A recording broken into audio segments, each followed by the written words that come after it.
السلام علیکم۔ Second year رب کریم کے بابرکت نام کے ساتھ آغاز کرتے ہیں جو ہمارے سب کام ہمارے خواہش اور ارادے سے زیادہ سنوار سکتا ہے اور ہمیں اسی پر بھروسہ کرنا چاہیے۔ آج آپ کے لیے اچھی بات یہ ہے کہ حصہ نثر کا آخری سبق ہے ایوب عباسی رشید احمد صدیقی۔ مطلب ہم ایک حصے کو سلیبس کے ایک سوال کو مکمل کر رہے ہیں۔ ویسے مجھے سمجھ نہیں آتی، ہمارا تو اوڑھنا بچھونا اردو ہے لیکن بچے اردو سے بہت گھبراتے ہیں۔ تو خیر، اگر آپ اس کو کتاب سے پڑھیں گے، ہر چیز کو چھوڑ کر سب سے پہلے اس کتاب سے پڑھیں گے تو آپ کا یہ خوف اور غیریت دور ہو جائے گی اور آپ پر کلیئر بھی ہو جائے گا۔ جو باقی چیزوں کو جتنا بھی پڑھیں گے کبھی بھی کلیئر نہیں ہوگا۔ سب سے پہلے یہ جو بورڈ نے ہمارے لیے کتاب نافذ کی ہے اس کو پورے طور پر پڑھیے۔ تو ایوب عباسی کے لکھنے والے رشید احمد صدیقی سر سید تحریک علی گڑھ کالج کے ابتدائی کھیپ میں سے پروفیسر ہیں اور لکھنے والے بھی ہیں۔ یہ ان کا خاکہ ہے۔ خوش قسمت ہیں وہ لوگ جن پر کوئی لکھ جاتا ہے اور ہم ان کو ہمیشہ اچھے نام سے جانتے ہیں۔ ایوب عباسی اتنے ارزاں کا عام مطلب سستا ہے، لیکن یہاں مطلب کہ ہر کسی کو آسانی سے دستیاب تھے، اتنے ناگزیر لازمی حصہ ہماری زندگیوں کا وہ موجود تھے۔ تو ان کی مثال نعیم فطرت، نعمت کی جمع نعیم، یہ نعیم فطرت جس طرح ہوا، پانی، روشنی جو بلا تخصیص ہر کسی کو ملتے ہیں۔ ایوب ایسے تھے کہ دوستوں کی زندگی میں اس طرح سے گھل مل گئے تھے کہ ہمیں ان کی موجودگی کا احساس نہیں ہوتا تھا۔ رخصت ہو گئے تو یہ محسوس کیا کہ جو چیز ناقابل التفات، توجہ نہ دینا کی حد تک عام تھی، وہ کتنی ضروری، ناقابل بیان حد تک نایاب تھی۔ نایاب، جو بندہ ہماری زندگی سے نکل گیا، کبھی دوبارہ نہیں آنے کا۔ ہم سب کی زندگی میں مرحوم کے گھل مل جانے کا یہ راز تھا کہ بظاہر کوئی بات غیر معمولی نہیں تھی۔ وہ اپنے ہونے کا احساس، اپنی بڑائی یا کوئی ایسی چیز ان کے اندر نہیں تھی۔ دوسرے سمجھتے یہ کوئی بڑے ہیں اور ان سے فاصلہ ہو، ان سے بے تکلفی نہ ہو۔ نہ غیر معمولی قابلیت تھی، نہ دولت مند تھے، نہ انہیں جوڑ توڑ آتا تھا۔ جوڑ توڑ کیا ہوتا ہے؟ دوسروں کی ٹانگ کھینچنے کا طریقہ۔ جو اس سے بچ گیا وہ فلاح پا گیا۔ جو خوش پوشاک نہیں تھے، خوش گفتار نہیں تھے، خوش باش نہیں تھے۔ دیکھیں، ہم اپنی پوری توجہ اور پیسہ 3 چیزوں پر خرچ کرتے ہیں: خوراک، لباس، رہائش۔ تو یہ تینوں چیزیں بطور خوبی ان کے اندر نہیں تھی کہ وہ ان پر دھیان دیا کرتے، نہ ہی خوبصورت تھے، رنگین و رانا، معمولی سے بھی زیادہ معمولی۔ ان کے ہونے کا، ان کی موجودگی کا احساس ہی نہیں ہوتا تھا۔ اب آگے دیکھیے، سیاہ فام، چیچک رو، پستہ قد، نحیف الجثہ، ان کو اگر آپ نظر بھر کے دیکھتے ہیں تو بظاہر خامیاں ہی خامیاں ہیں۔ کالا رنگ، چہرے پر وہ چیچک ایک بیماری ہے، اس کے داغ، چھوٹا قد، دبلا پتلا جسم، لیکن کوئی برت لے تو غلام بن جائے۔ ایوب کی خوبیوں نے اس کی بدحیت، یعنی جسمانی طور پر تو وہ بہت اچھی فزیک نہیں تھی، کو دل آویز بنا دیا تھا۔ دل آویز، متاثر کن، پسند آنے والا۔ ہمیں نہیں پتا تھا کہ ایوب ہماری زندگی میں کس قدر دخیل، شامل، چپکے سے وہ اس طرح شامل ہیں کہ ہم ان کو نکال کے ان کے بغیر گزارا ہی نہیں کر سکتے۔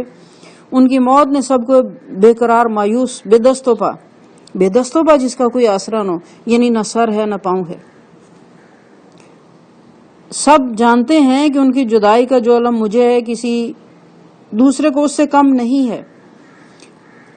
یہ فقرہ ذرا پورا سنیے۔ اس پیکرے حقیر میں دلسوزی اور خود سپاری کا کیسا بے کرم بیش قیمت خزانہ ودیعت تھا۔ اس معمولی سی جان میں، جسم میں دوسروں کے لیے دل جلانے کا، اپنے آپ کو دوسروں کے لیے گھلانے کا بے انتہا اور قیمتی خزانہ قسمت سے اس کو تقسیم کیا گیا تھا۔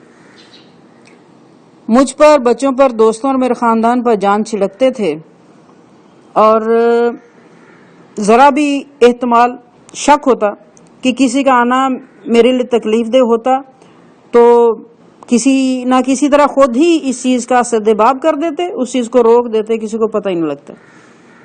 میرا اور میرے دوستوں کا یہ حال تھا، ہاتھ پاؤں ہلانا تو کیا، سب ایوب کام کرے، لیکن اس سے بذات خود عہدہ برا ہونے کی بجائے یا اس میں خاطر خواہ کامیابی کی بجائے ہم ایوب پہ جب ہمارا کام اچھے طریقے سے نہیں ہوتا یا ہو بھی جاتا، ہم ناراضگی کا اظہار ایوب پر لازمن کرتے کہ جیسے وہی ذمہ دار تھا، اور بہانے نکال نکال کر اسے سخت سست کہتے۔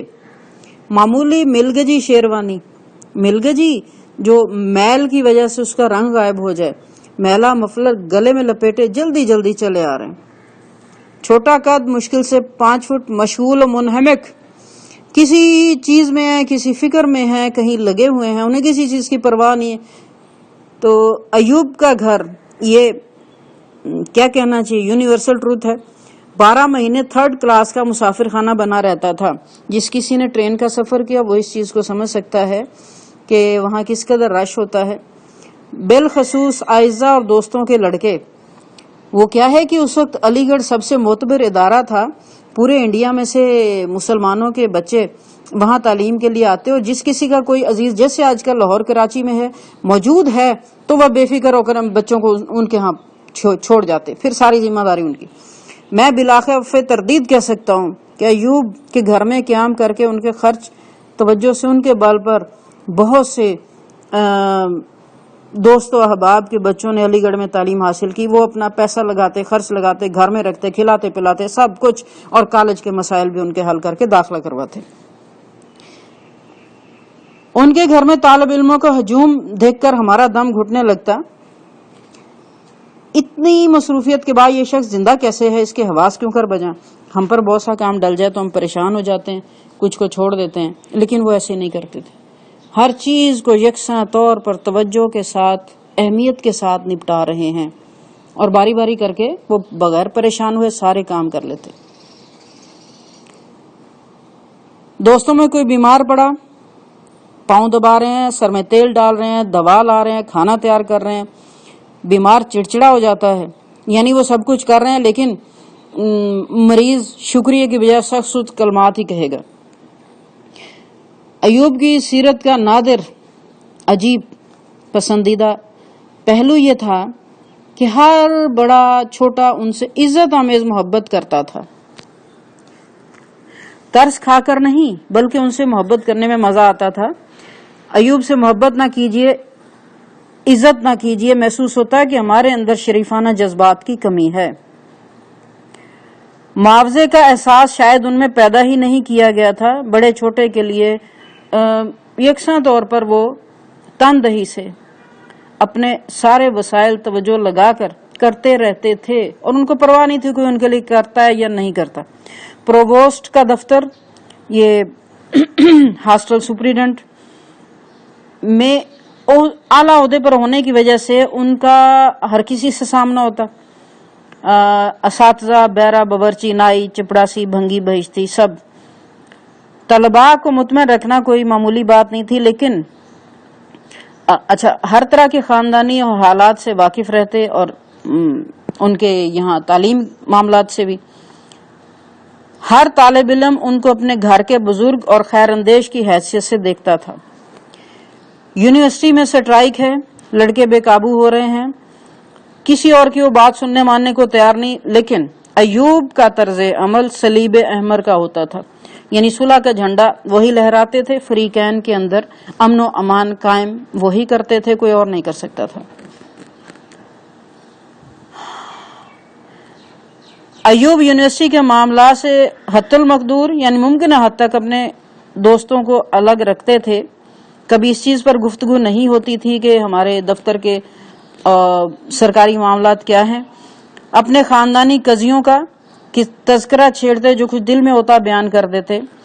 خاندانوں میں کئی قسم کی چپکلش ہوتی ہے تو بندے کا دل بھی دکھا ہوتا ہے، اپنوں کے اندر وہ بیان کر دیتا ہے. تو کوئی توجہ سے سنتا تو ان کا جی ہلکا ہو جاتا، ان کے دکھ درد کا مداوا دوا ہو جاتی. وہ اپنے رشتہ داروں کو زیادہ راضی نہ تھے. ایک دفعہ آپ دیدہ ہو گئے، میں نے بڑی تامل کوشش کے ساتھ پوچھا، بتا نہیں رہے تھے. عزیزوں کی دنانیت اور شکاوت، سخت دلی اور ظالمانہ طریقہ. تو کہتے ہیں ہمارے آپ کے عزت دلوں سے نیکی فیاضی اٹھا لی گئی ہے.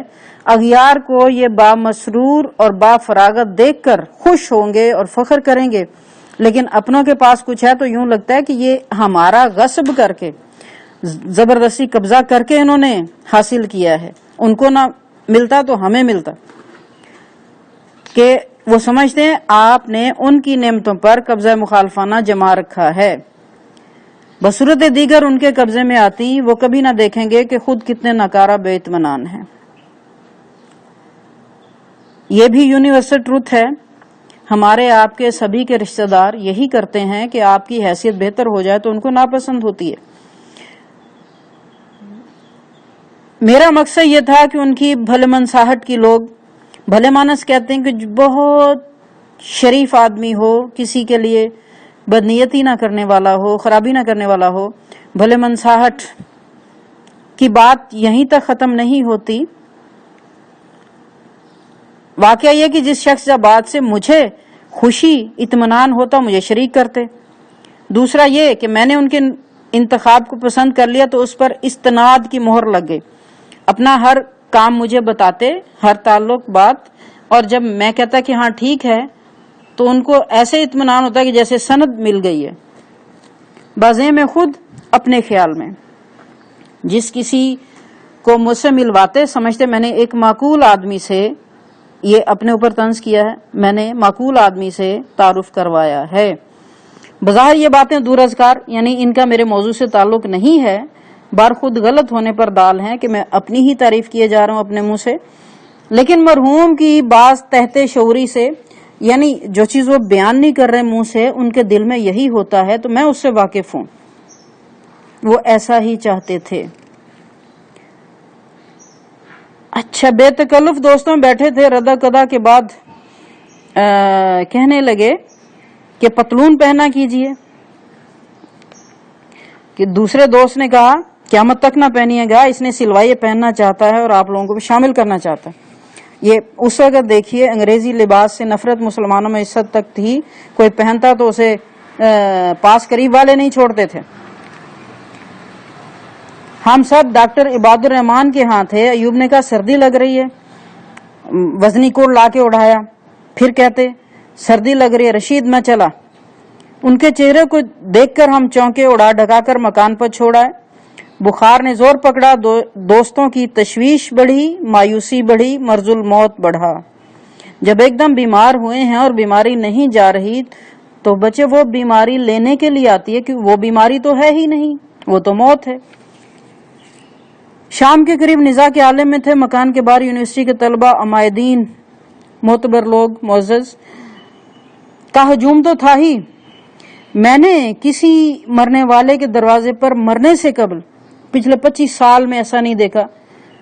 بہشتی، بھنگی، چپڑاسی، نائی، دھوبی، بیرے، باورچی، خانسامہ، خانچے والے، بہت سے ملازمین کے بیوی بچے تک. مرحوم کو سپرد خاک کیا گیا تو مولانا ابو بکر نے قبر کے سرانے کھڑے ہو کر کہا ایوب اپنے پیدا کرنے والے کے پاس پہنچ گئے. اس نے تم میں سے کسی کو تکلیف دی، معاف کرنا. گریا سب کے گلوگیر ہوا، گلے میں آنسو پھنسنا کہ بول نہ سکے بندہ. تو کسی نے روکا، کسی نے نہ روکا. ایک غم نصیب کے قلب کی گہرائیوں سے دردناک صدا بلند ہوئی. کیا یہاں کوئی ایسا بھی ہے جس پر ایوب کی خدمات کا صلہ واجب الادا نہ ہو؟ ایوب ایسا بندہ تھا، انہوں نے ہر کسی کے لیے بہت کچھ کیا، اپنے لیے کسی سے کچھ بھی نہیں کروایا، نہ وہ بدلے کا خواہش مند تھا. وہ اسی طرح کرتا کرتا کرتا چلا گیا.